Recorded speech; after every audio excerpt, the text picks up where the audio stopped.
Welcome to our news network. అన్న, రీసెంట్గా మన సిబిఐ చీఫ్ ఎంపికపై జరుగుతున్న సమావేశానికి రాహుల్ గాంధీ బైకాట్ చేసిన విషయం వస్తుంది కదా. గతసారి కూడా ఇదే విషయంపై ఎంపికప్పుడు రాహుల్ గాంధీ బైకాట్ చేశారు. అసలు ఎందుకు ఇలా చేస్తున్నాడు? ఈసారి రాహుల్ గాంధీ సిబిఐ చీఫ్ ఎన్నిక విషయంలో బైకాట్ చేస్తూ ఒక అసమ్మతి నోటు ఇవ్వడమే కాకుండా బహిరంగంగా రిలీజ్ చేశాడు. లాస్ట్ టైం కూడా ఇదే జరిగింది. తను అసమ్మతి నోటు లాస్ట్ టైం కూడా ఇచ్చాడు. దాన్ని వాళ్ళు పట్టించుకోలేదు. ఈసారి కూడా పట్టించుకుంటాను నమ్మకం లేదు. 12వ తారీఖు ఇవాళ 13, 14 ఇవాళ 14 అంటే మొన్న జరిగిన సమావేశం ప్రధాని ఇంట్లో జరిగింది. సిబిఐ డైరెక్టర్ను ఎంపిక చేయడానికి ఎన్నుకోవడానికి కమిటీలో ప్రధానమంత్రి, Lok Sabha opposition leader, CJI chief justice of India, ఈ ముగ్గురుతో కమిటీ ఉంది. ఈ ముగ్గురు కలిసి ఎన్నుకోవాలి. ఆ ముగ్గురు కమిటీలో రాహుల్ గాంధీ అపోజిషన్ లీడర్ కాబట్టి అతను కూడా పిలిస్తే అతను అసమ్మతి లెటర్ ఇచ్చి బైకాట్ చేశాడు. ఇది వేస్ట్. ఎన్నిసార్లు కూర్చున్నా వేస్ట్. మీరు ఏది దలుచుకుంటే అదే చేస్తారు. మీరు ఎవరిని ఎంపిక చేయదలుచుకుంటే వాళ్ళు ఎంపిక చేస్తారు అనే లెటరు, చాలా పెద్ద లెటరు. దాన్ని ట్విట్టర్లో కూడా పోస్ట్ చేశాడు, బహిరంగంగా రిలీజ్ చేశాడు. ప్రధానంగా ఆయన ఆ లెటర్లో చెప్తున్న అంశాలు, ఎందుకు తాను సమావేశాన్ని బహిష్కరించాలనడానికి ట్రాన్స్పరెన్సీ లేదు అని. ఆ సమావేశానికి కానీ సమావేశాన్ని నిర్వహించే ప్రధానికి కానీ ట్రాన్స్పరెన్సీ లేదు. 69 మంది పేర్లు ఇచ్చారు సిబిఐ డైరెక్టర్గా ఎంచుకోవడానికి, ఎంచడానికి. నేను ఎవరి పేరైతే ప్రపోజ్ చేయాలో ఆ ప్రపోజ్ చేయడానికి 69 పేర్లు ఇచ్చారు వాళ్ళు. 69 పేర్లలో నేను ఒక్కరిని ప్రపోజ్ చేయాలి. 69 మంది గురించి నాకు తెలియాలి కదా.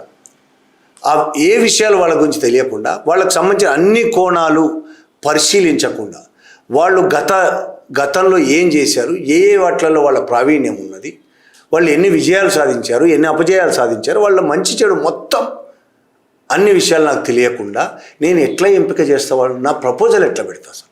అలా ఎంపిక చేయడానికి సంబంధించి వాళ్ళు అన్ని రిపోర్ట్లు నాకు కావాలని అడిగినా వాళ్ళు ఇవ్వలేదు. కనీసం జవాబు కూడా ఇవ్వలేదు. 360 degrees సెల్ఫ్ అప్రైజల్ రిపోర్ట్స్ కావాలి అని అడిగాను, వాళ్ళు ఇవ్వలేదు. పదే దానికి సంబంధించి లెటర్స్ రాశారు, రాతపూర్వక అభ్యర్థన చేశాను, పట్టించుకోలేదు.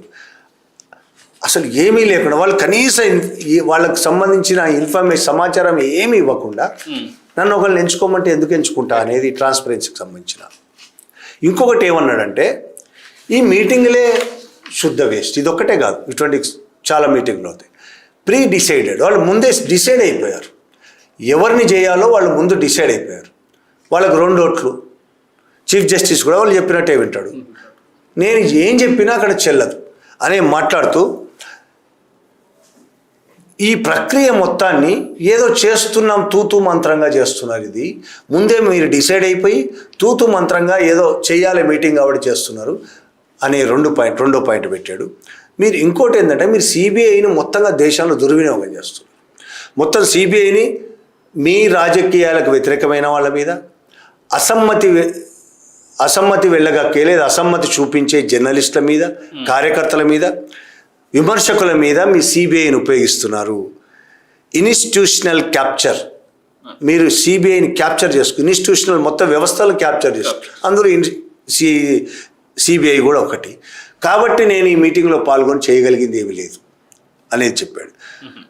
ఇంకోటి, ఆయన నేనేం రబ్బర్ స్టాంపును కాదు, ఊరికే సంతకం పెట్టి రావడానికి నేను రబ్బర్ స్టాంపును కాదు. నా అభిప్రాయాలకు అక్కడ ఏ విధమైన విలువ లేదు అనేది అర్థమైన తర్వాత, ఇంతకాలంగా జరుగుతున్న మీటింగ్లో బట్టి అర్థమైన తర్వాత, నేను అక్కడ సంతకం పెట్టి మీరు చేసే రేపు సిబిఐ డైరెక్టర్గా మీరు ఎవరినో ఒకరిని ముందే డిసైడ్ అయ్యారు కాబట్టి ఎన్నుకుంటారు, ఒకరిని ప్రతిపాదిస్తారు, డిసైడ్ అయిపోతుంది. నేను ఉన్నా సరే మీదే డిసైడ్ అవుతుంది. తర్వాత వాళ్ళు భారతదేశంలో మీకు వ్యతిరేకంగా పనిచేసే, మీకు వ్యతిరేకంగా మాట్లాడే అందరి మీద దాడులు చేస్తారు, అరెస్టులు చేస్తారు, కేసులు పెడతారు. ఎవరైనా విమర్శలు చేస్తే ఇప్పుడు ఎవరిని విమర్శించాలి? సిబిఐ డైరెక్టర్ ఇంత దుర్మార్గంగా చేస్తున్నాడని చెప్తే ఎవరిని విమర్శించాలి? ఆయన నియమించిన ప్రధాని, చీఫ్ జస్టిస్ రాహుల్ గాంధీ, నన్ను కూడా. నేను దాన్ని వాళ్ళు చేసే పనిని వ్యతిరేకిస్తున్నా. ఆ విధంగా సిబిఐ ప్రవర్తించే విధానాన్ని నేను వ్యతిరేకిస్తున్నా. రేపు వాళ్ళందరూ నన్ను తిట్టడానికి తప్ప దేనికి పనికిరాదు. అందుకని నేను రబ్బర్ స్టాంప్గా మీరు చెప్పిన చోటల్లా సంతకాలు పెట్టను అనేది ఆయన చాలా స్పష్టంగా చెప్పాడు. ఒక ముద్ర వేయడానికి నన్ను అందులో ఉంచారు తప్ప నేను దీంట్లో పాల్గొనే ప్రసక్తే లేదు అన్నాడు. ఇదే విధంగా లాస్ట్ ఇయర్ కూడా అది కూడా రాశాడు ఇందులో. 2025 మే 5న సమావేశం జరిగేది ఇటువంటిదే. అప్పుడు కూడా నా విభేదాన్ని నమోదు చేశాను లెటర్ ద్వారా. ఆ విషయాన్ని కూడా మీకు గుర్తు చేస్తున్నాను. నిష్పక్షపాత పారదర్శకమైన ప్రక్రియ కోసం కొన్ని సూచనలు చేస్తూ మీకు లేఖ రాశాను. ఇది కూడా చెప్పారు. 2025 అక్టోబర్ 21న ఒక లేఖ రాశాను. నిష్పక్షపాత పారదర్శకమైన ప్రక్రియ కోసం కొన్ని సూచనలు చేస్తూ మీకు లేఖ రాశాను 2025న. ఇప్పటి వరకు దాని మీద మీకు స్పందన లేదు కనీసం. ఈ అన్ని విషయాల్లో నేను వ్యతిరేకిస్తూ, మీరు చేస్తున్న ఈ పనిని వ్యతిరేకిస్తూ ఆ సమావేశంలో నన్ను పాల్గొనడానికి సిద్ధంగా లేను కాబట్టి బహిష్కరిస్తున్నా అని చెప్పాడు. బహిష్కరిస్తే ఏం జరిగింది మరి? మీడియా ప్రచారం ఏం చేస్తున్నది, గవర్నమెంట్ ఏం ప్రకటిస్తున్నది అంటే రాహుల్ గాంధీ బహిష్కరించాడు కాబట్టి మళ్ళీ అతన్నే ఎవరు సిబిఐ డైరెక్టర్ గతంలో ప్రవీణ్ సూద్ సిబిఐ డైరెక్టర్గా ఉన్నాడు. ప్రవీణ్ సూద్ రాహుల్ గాంధీ బహిష్కరించడం వల్ల గతంలో ఉన్న సిబిఐ డైరెక్టర్నే ఆయన పదవీ కాలాన్ని పొడిగించారు. ఇదే మాట లాస్ట్ ఇయర్ 2025లో కూడా రాహుల్ గాంధీ అసమ్మతి నోటు పెట్టాడు.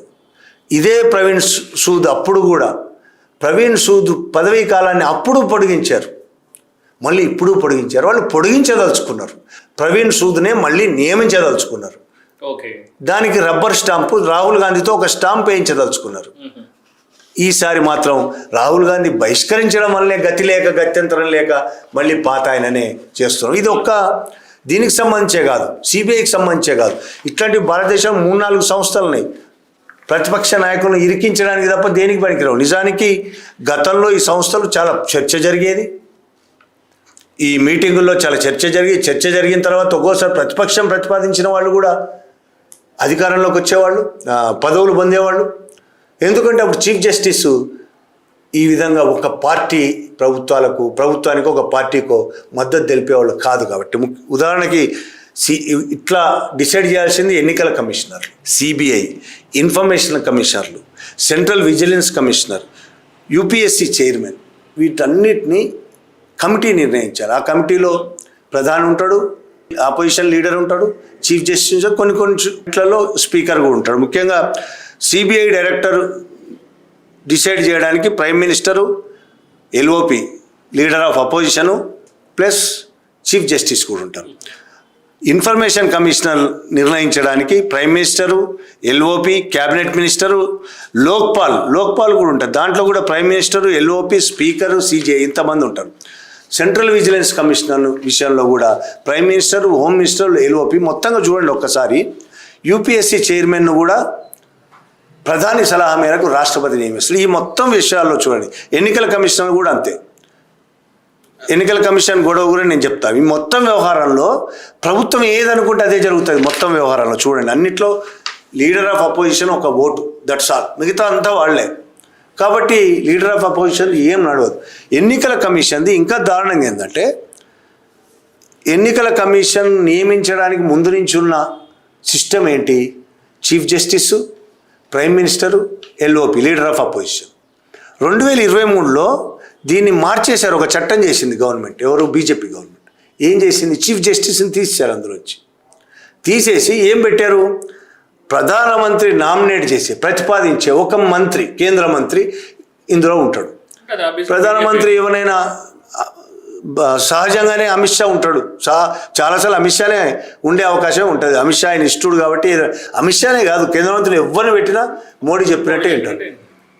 2023 చట్టం తెచ్చిన తర్వాత ఇప్పటిదాకా ఎన్నికల కమిషన్ నియమించడం ఒకే ఒకటి జరిగింది. జ్ఞానేష్ కుమార్ గుప్తాను నియమించారు. రాహుల్ గాంధీ ఉన్న వేస్ట్ అక్కడ, 2 ఓట్లు వాళ్ళకే ఉన్నాయి. మోడీ, ఇంకొక మినిస్టర్ అంటే అమిత్ షా.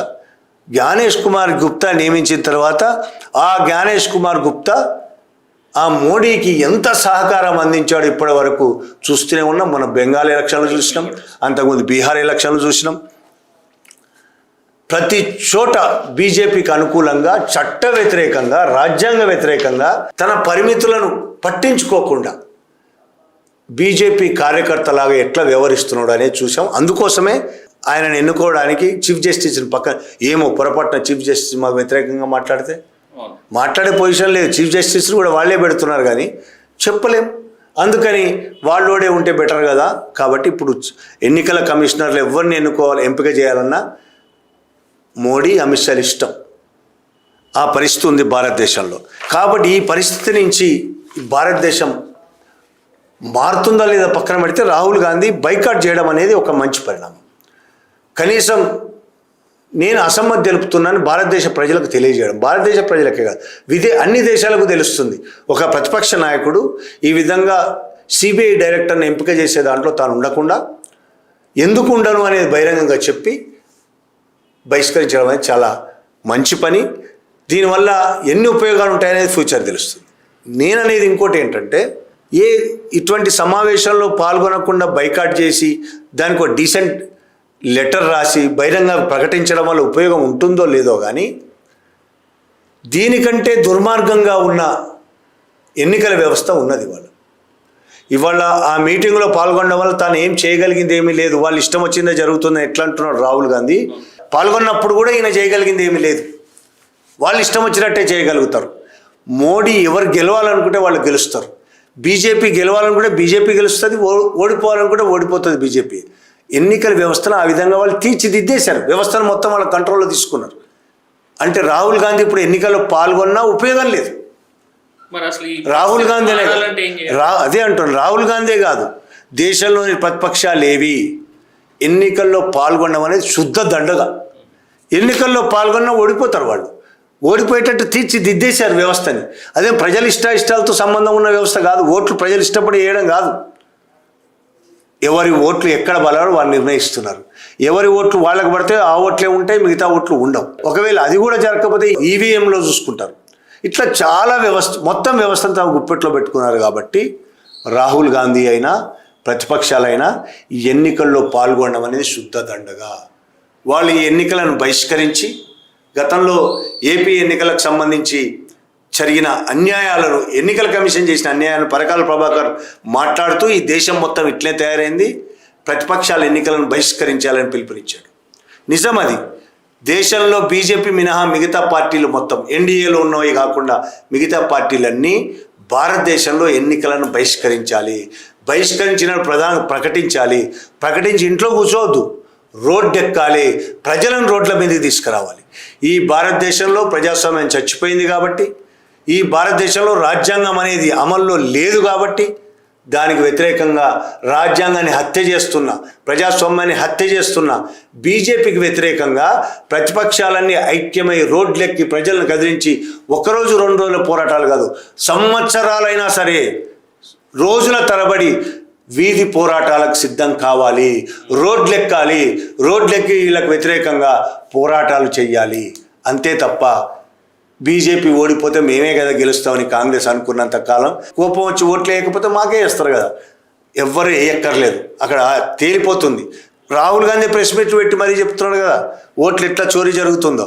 చెప్పిన తర్వాత ఆయన తెలిసి కూడా పాల్గొంటున్నాడంటే సత్తా లేదని అనుకోవాలి, ఆయనకి ధైర్యం లేదని ఆయన అనుకోవాలి. ప్రజలను పోరాటాల్లోకి తీసుకొస్తే రేపు నన్ను కూడా ఏం చేస్తారో అనే భయమైన అయి ఉండాలి. ప్రజల మీద అపనమ్మకమైన అయి ఉండాలి.